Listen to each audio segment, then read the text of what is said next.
செவிவழி கதை கேட்க வந்திருக்கும் அன்பு நேயர்களுக்கு இனிய வணக்கங்கள். எழிலன்பு ஆடியோ நாவல்ஸ் சேனலுக்கு உங்களை அன்புடன் வரவேற்கும் நான் உங்கள் ஆர்ஜே பிரியா மோகன். கதை கேட்போம், காதுகளுக்கு இனிமை சேர்ப்போம். இந்த ஆடியோ நாவல் உங்களுக்கு பிடிச்சிருந்தா லைக் பண்ணுங்க, உங்க கருத்துக்களை கீழே கமெண்ட்ஸ்ல சொல்லுங்க, உங்க நண்பர்களுக்கும் ஷேர் பண்ணுங்க. நம்ம சேனலில் தொடர்ந்து கதைகளை கேட்டு மகிழ சப்ஸ்கிரைப் பண்ணுங்க. கூடவே பெல் பட்டனையும் தட்டி விடுங்க. இப்போ கதை கேட்கலாம் வாங்க. எழிலன்புவின் யுத்தம் செய்தாய் என்னுள்ளே. அத்தியாயம் 10. இரவெல்லாம் சரியாக உறங்காத இந்துமதி தீயாக எரிந்த கண்களை தேய்த்து விட்டுக் கொண்டாள். அவளின் கணவன் மகேஸ்வரனோ இன்னும் உறக்கத்தில் இருந்தான். தூக்கத்தில் போட்ட அவனின் கை அவளின் மேல் இருக்க அதை விலக்கிவிட்டு படுக்கையை விட்டு எழுந்தாள். வழக்கமாக படுக்கையை விட்டு எழுந்ததும் காலை கடன்களை முடித்துவிட்டு மாமியாருக்கு உதவி செய்ய சமையலறைக்கு செல்லும் இந்துமதிக்கு இன்று அறையை விட்டு வெளியே செல்லவே பயமாக இருந்தது. இரவு அவள் பேசுவதை கேட்டுவிட்ட கோகிலா, உன் அம்மாவுக்கு அப்படி என்ன எங்க மேல வன்மோ என்று கேட்ட கேள்விக்கு பதில் சொல்ல முடியாமல் திணறித்தான் போனாள். அப்படியெல்லாம் ஒண்ணுமில்லாத, நான் சும்மாதான் பேசிட்டு இருந்தேன் திணறலுடன் சொல்லி சமாளிக்க பார்த்தாள். நீ என்கிட்ட பொய்கூட சொல்லுவியா இந்து? கோகிலா தீர்க்கமாக கேட்க, அத்தை என்று பயத்துடன் அழைத்தாள். திருமணம் முடிந்த அந்த வீட்டிற்கு வந்த இந்த 3.5 ஆண்டுகளாக அவரின் முன் இப்படி திணறி தடுமாறி நிற்க வேண்டிய நிலை அவளுக்கு வந்ததே இல்லை. முதல் முறையாக ஏற்பட்ட இந்த சூழ்நிலையை எதிர்கொள்ள முடியாமல் தடுமாறினாள் இந்துமதி. என் பையனுக்கு உன் அம்மா பார்த்த பொண்ணு எப்படிப்பட்ட பொண்ணு நீ உன் அம்மா கிட்ட சொல்லிட்டு இருந்தது முதற்கொண்டு நான் கேட்டேன். இதற்கு மேல் நீ மறைக்க ஒன்றுமில்லை என்பது போல் அவர் சொல்ல மீண்டும் அவளுக்கு படபடப்பாக வந்தது. நெற்றியில் துளிர்த்த வியர்வையை உள்ளங்கையை வைத்து துடைத்துக் கொண்டாள். மருமகளின் நிலையை பார்த்தவர், ஓ, இதனாலதான் உனக்கு சாந்திரமும் படபடப்பா வந்ததா என்றவர் ஒன்றும் சொல்லாமல் திரும்பி நடக்க ஆரம்பித்தார். அத்தை, இந்துமதி அழைக்க, போய் படு. இப்ப நான் இருக்கிற மனநிலைக்கு வார்த்தைகள் என் கட்டுப்பாட்டுல இருக்குமான்னு தெரியல. எதுவா இருந்தாலும் காலையில பேசிக்கலாம் என்ற பேச்சை முடித்துக்கொண்டு அவரது அறைக்கு சென்று விட்டார். இந்துமதிக்கு மிகுந்த சங்கடமாக போனது. அவர் ஏதாவது பேசியிருந்தால் கூட அவளுக்கு நிம்மதியாக இருந்திருக்கும் போலும். அவர் ஒன்றுமே பேசாமல் சென்றது அவளை தாக்க, தானும் சென்ற படுக்கையில் விழுந்தவளுக்கு இரவெல்லாம் சரியாக உறக்கமே இல்லை. அவளே இந்த திருமண பேச்சை நிறுத்துவதாக இருந்தால்தான் என்றாலும் அன்னையை அப்பட்டமாக காட்டிக் கொடுக்காமல் நாசூக்காக ஏதாவது சொல்லி மறுத்து விடலாம் என்றுதான் நினைத்துக் கொண்டிருந்தாள். புகுந்த வீட்டினரிடமும் அம்மா சொன்ன சம்மதத்தை பற்றி அவளே சொல்லி இருக்கலாம் தான். ஆனால் அதை எப்படி அவளால் உடைத்து சொல்ல முடியும்? என்னத்தான் இருந்தாலும் சகுந்தலா அவளின் அன்னையாயிற்றே. அவரை புகுந்த வீட்டாரிடம் விட்டுக் கொடுக்க முடியாதே. அதே நேரம் புகுந்த வீட்டினருக்கு உண்மை தெரிந்தால் உடைந்து போவார்கள் என்று அவளுக்கு நன்றாகவே தெரியும். அதனால்தான் அவர்களுக்கு தெரியாமலேயே இந்த சம்பந்தத்தை தடுத்து நிறுத்திவிட்டால் 2 பக்கமும் பாதிப்பு குறையும் என்று நினைத்தாள். இப்போதோ மாமியாருக்கு உண்மை தெரிந்து அவள் எதற்காக பயந்தாலோ அதே நடந்து கொண்டிருக்கிறது. பிறந்த வீடும் புகுந்த வீடும் இரண்டுமே பெண்களுக்கு இன்றியமையாதது. 2 பக்கமும் சங்கடம் ஏற்பட்டால் பாதிப்பு என்னமோ அவளுக்குத்தான். அதனால்தான் இந்த பிரச்சனையை எப்படி கையாள்வது என்று தெரியாமல் இப்போது தடுமாறிக் கொண்டிருந்தாள். வெளியே சென்றால் மாமியார் என்ன கேட்பாரோ என்ற பயத்துடனே மெல்ல அறையை விட்டு வெளியேறினாள். கோகிலா எழுந்து காலை வேலைகளை ஆரம்பித்து விட்டார் என்பதற்கு அடையாளமாய் சமையலறையில் விளக்கு எரிந்து கொண்டிருந்தது. இந்துமதி தயக்கத்துடன் உள்ளே செல்ல திரும்பி அவளை பார்த்துவிட்டு ஒன்றும் பேசாமல் மீண்டும் வேலையை தொடர ஆரம்பித்தார் கோகிலா. அவளுக்கு முகத்தில் அடித்தது போல் இருந்தது. எப்பொழுதும் புன்சிரிப்புடன் வாமா என்று அழைத்து குடிக்க ஏதாவது கொடுத்துவிட்டு பின் ஏதாவது ஒரு வேலை கொடுத்து அதை செய்ய சொல்வார். ஆனால் என்றோ அவர் பாட்டுக்கு அவருடைய வேலையை மட்டும் பார்த்து கொண்டிருந்தார். தன் அன்னை ஆரம்பித்து வைத்த பிரச்சனை, இதற்கு தான் ஒரு வழி சொல்ல வேண்டும் என்று நினைத்து ஒரு பெருமூச்சை இழுத்து விட்டுக் கொண்டவள், அத்த என்று மெல்ல பேச்சை ஆரம்பித்தாள். அவர் அப்போதும் திரும்பி பார்க்காமல் இருக்க, அம்மா பண்ணது தப்புதான் அத்த, அதுக்கு நான் மன்னிப்பு கேட்டுக்கிறேன். அவங்க ஏதோ நல்லது பண்றதா நினைச்சு அந்த பேச்சுவார்த்தையை ஆரம்பிச்சு வச்சுட்டாங்க. அந்த பொண்ணு கண்டிப்பா வர்மனத்தானுக்கு கல்யாணம் முடிக்க நான் விட்டுருக்க மாட்டேன் என்றாள். கோகிலா அப்போதும் அமைதியாக இருக்க, அத்த ப்ளீஸ், சாரி அத்த என்றால் இறைஞ்சுதலாக. நீ மன்னிப்பு கேட்டு என்ன ஆக போகுது? எல்லாம் வர்மனோட தலையெழுத்து. என் மகனோட வாழ்க்கையில யார் யாரோ விளையாடுற நிலைமைக்கு அந்த ஆண்டவன் விட்டுட்டான். அந்த ஆண்டவனுக்கு எங்க மேல அப்படி என்ன கோவமோ தெரியல என்று அழும் குரலில் சொன்னவர் முந்தானையை எடுத்து கண்களை துடைத்துக் கொண்டார். அத்த ப்ளீஸ் அழாதீங்க. அம்மா இப்படி பண்ணிருக்க கூடாது. அவங்கள நானே நல்லா திட்டி விட்டுட்டேன். நீங்க கவலைப்படாதீங்க. அத்தானுக்கு ஒரு நல்ல பொண்ணா கண்டிப்பா அமையும் என்றால் ஆறுதலாக. கண்களை துடைத்துக் கொண்டு அவளின் புறம் திரும்பியவர், நீ உன் அம்மாவுக்கு போன் போட்டு கொடு, நான் பேசணும் என்றார். அத்த என்றவளின் குரலில் இருந்தது பயம் மட்டுமே. போன் போடு. அழுத்தமாக சொன்ன கோகிலா மருமகளிடம் வேறு பேச மறுத்து விட்டார். தன் அன்னையுடன் சண்டையிடப் போகிறாரோ என்றவளுக்கு பதற்றமாக இருந்தது. என் போன் ரூம்ல இருக்கத்த என்றாள். போய் எடுத்துட்டு வந்து போடு. இல்லனா என் போன் டைனிங் டேபிள்ல இருக்கும். அதை எடுத்து போட்டு என்கிட்ட கொடு என்றார். அவர் பேசிய தொனியை இன்று ஏதோ நடக்கப் போவதை உணர்த்த வேறு வழி இல்லாமல் தனது அறைக்கு சென்றாள்.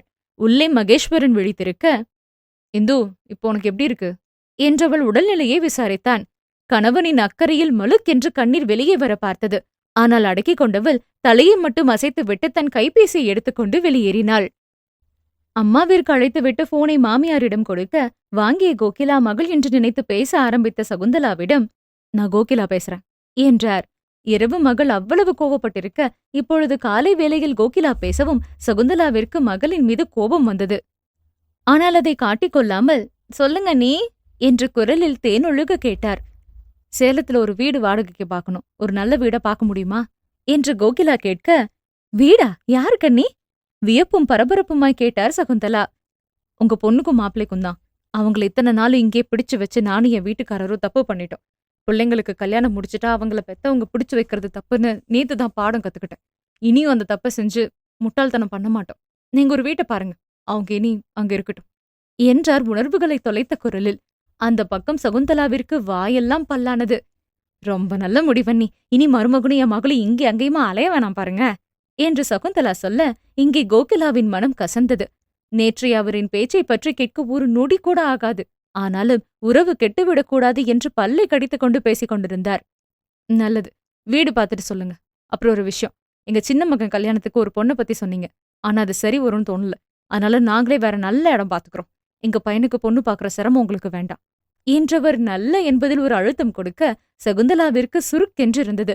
அதுவரை எதுவுமே நடக்காதது போல பேசியவருக்கு இப்போது முடியாமல் போக, அண்ணி அது என்று தயக்கத்துடன் அழைத்தார்.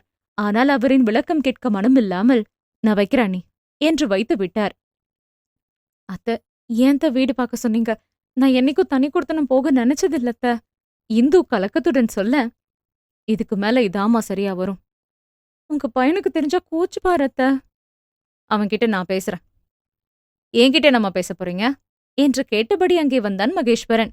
விஷயம் மேலும் மேலும் சிக்கலாகிக் கொண்டிருப்பது போலவே இருந்தது இந்துமதிக்கு.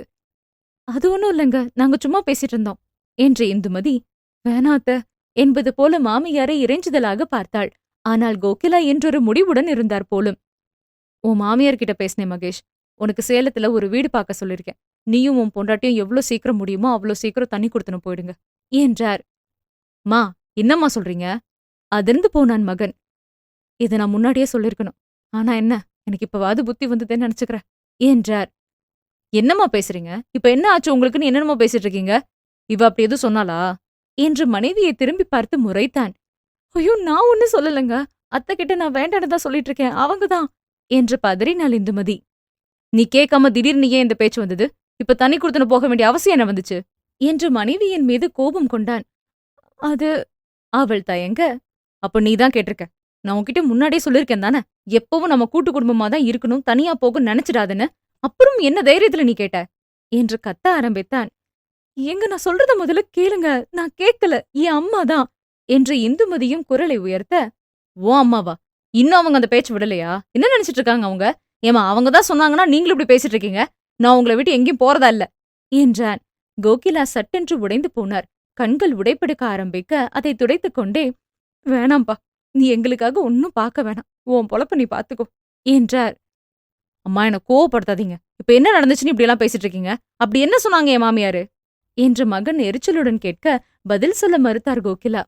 ஏய், நீ சொல்றி, என்னமோ நடந்திருக்கு, இல்லனா எங்க அம்மா இப்படி பேச மாட்டாங்க என்று கைகளை பிசைந்து கொண்டு நின்றிருந்த மனைவியை அதட்டினான். அதற்கு மேல் மூடி மறைக்க முடியாமல் இந்துமதி விஷயத்தை சொல்ல, மகேஸ்வரனின் முகம் கோபத்தில் செங்கொழுந்தாக சிவந்து போனது.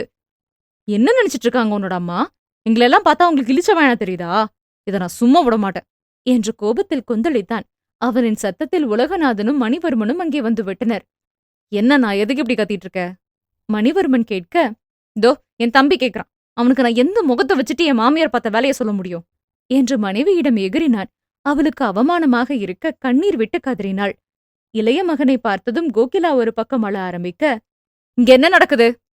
உலகநாதன் அதட்டலுடன் கேட்டார். கன்றிய முகத்துடன் மகேஸ்வரன் விஷயத்தை சொல்ல உலகநாதனின் முகம் கோபத்தில் சிவந்தது என்றால் மணிவர்மன் முகத்தில் எந்த உணர்வுகளுமே இல்லை. தம்பியின் மனநிலை என்ன என்றும் மன்னன்காரனால் கணிக்க முடியவில்லை. என்னம்மா இதெல்லாம்? மருமகளிடம் கேட்டார் உலகநாதன். என்ன சொல்லுவாள் அவள்?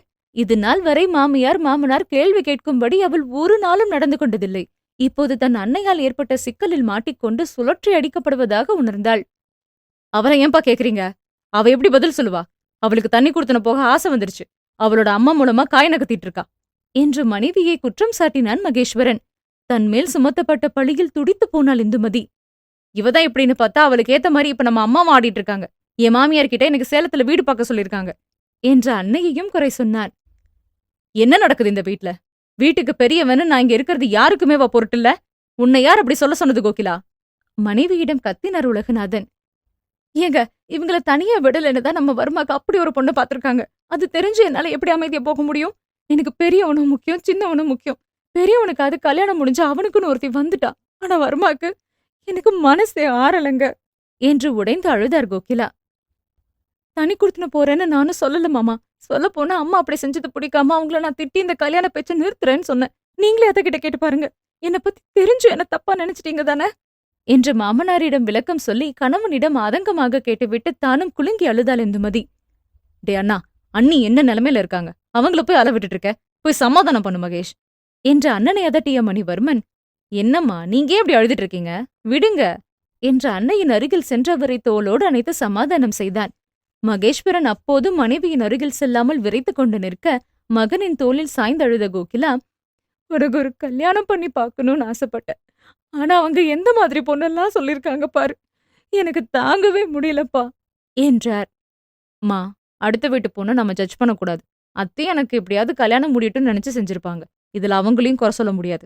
விடுங்க, இது ஒன்னும் அவ்வளோ பெரிய விஷயம் இல்ல என்றான். அவன் அதை சாதாரணமாக சொல்கிறானா அல்லது விரக்தியில் சொல்கிறானா என்பது கூட அங்கிருந்த யாராலும் புரிந்து கொள்ள முடியவில்லை. அவனின் அந்த உணர்வுகளை தொலைத்த நிலையே அவனின் குடும்பத்தாருக்கு மிகுந்த மன வருத்தத்தை தந்தது. எங்க விஷயத்த வச்சு என் மாமியார் உன் வாழ்க்கையோட விளையாட பாத்திருக்காங்க. அது எப்படி பெரிய விஷயம் இல்லைன்னு சொல்ற நீ? இதை நான் சும்மா விட மாட்டேன் என்று குதித்தான் மகேஸ்வரன். அண்ணா அடங்கு. நீ இவ்ளோ கொந்தளிக்க அவங்க ஒண்ணு யாரோ இல்ல, உன் மாமியார். நீ எனக்காக பாக்கறதுல உன் மனைவியை விட்டு கொடுத்துடாத என்று அண்ணனை கண்டித்தான். அவ என்ன விட்டு கொடுத்துட்டாதானே, நான் ஏன் அவளுக்காக பாக்கணும் என்று மனைவியை முறைத்தான். தன்னை நம்பாத கணவனை விரக்தியாக பார்த்தாள் இந்துமதி. என்ன பேசுற நீ? அண்ணி இந்த விஷயத்த சொல்லாம நமக்கு எல்லாம் தெரிஞ்சிருக்குமா என்ன?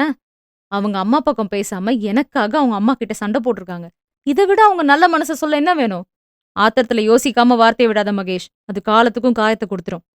தம்பி சொன்னதும் தான் மகேஸ்வரன் கொஞ்சம் நிதானித்தான். உண்மைதானே, அவள் அம்மா பக்கம் யோசித்து அவர் பக்கமாக இருந்து தனி கொடுத்தனம் போக நினைத்திருந்தால் அவள் ஏன் இந்த விஷயத்தை வெளிப்படுத்தி இருக்க போகிறாள்? கல்யாணம் முடியட்டும் என்று நினைத்து மூடி மறைக்கத்தானே பார்த்திருப்பாள். யோசிக்காமல் வாயை விட்டுவிட்டு மனைவியை பார்த்தான். அவள் அவனை நிமிர்ந்தே பார்க்கவில்லை. ஆமாப்பா, இந்து உனக்காக அவங்க அம்மா கிட்ட சண்டை போட்டுட்டு இருந்ததை கேட்டேன். ஆனாலும் இவ அம்மா இப்படி செஞ்சுட்டாங்களேன்னு அவங்க மேல உள்ள கோவத்தை இந்து கிட்ட காட்டிட்டேன் என்று கோகிலாவும் வருத்தம் தெரிவித்தார். தான் அவசரப்பட்டு மனைவியை பேசியது மகேஸ்வரனுக்கு குத்தியது. ஆனாலும் அவ தப்பு செய்யலனா எனக்கு சந்தோஷம்தாமா. ஆனா அவளோட அம்மா செஞ்சதுக்கு இவளால என்ன பதில் சொல்ல முடியும் என்று கேட்டான். பெரியவனே, பேச்ச வளர்க்காத. சம்மந்தி அம்மா செஞ்சது தப்புதான். ஆனா சின்னவன் சொல்ற மாதிரி அவங்கள நம்ம பகச்சுக்க முடியாது. இந்துவுக்கு அது பாதிப்பு தரும். அதான் உன் அம்மா அவங்க கிட்ட பேசிட்டாளே. உனக்கு ஓகேனா நீ உன் பொண்டாட்டியை கூட்டிட்டு தனி கொடுத்தனும் போ. சின்னவனுக்கு எப்ப பொண்ணு அமைதோ அப்ப அவனுக்கு நாங்க நல்லது செஞ்சுக்கிறோம் என்று பேச்சை முடித்தார் உலகநாதன். நாங்க தனியாலாம் போக மாட்டோம் அம்மா. கணவனுக்கு முன்னால் குரல் கொடுத்த இந்துமதி, எனக்கு ஏற்கனவே தனியா போகிற எண்ணமெல்லாம் இல்ல. இப்ப என் அம்மா இவ்ளோ பெரிய பிரச்சனை இழுத்து வச்ச பிறகு தனியா போனா அது காலமெல்லாம் என்ன உறுத்தும். என்னால தனியா போக முடியாது என்றால் உறுதியாக. அவ்வளவு நேரம் மனைவியின் மீதிருந்த கோபம் ஒன்றுமில்லாமல் போயிருக்க மனைவியை காதலுடன் பார்த்தான் மகேஸ்வரன். அந்தோ பரிதாபம், அவனின் காதல் பார்வை போக வேண்டியவளிடம்தான் போய் சேரவே இல்லை.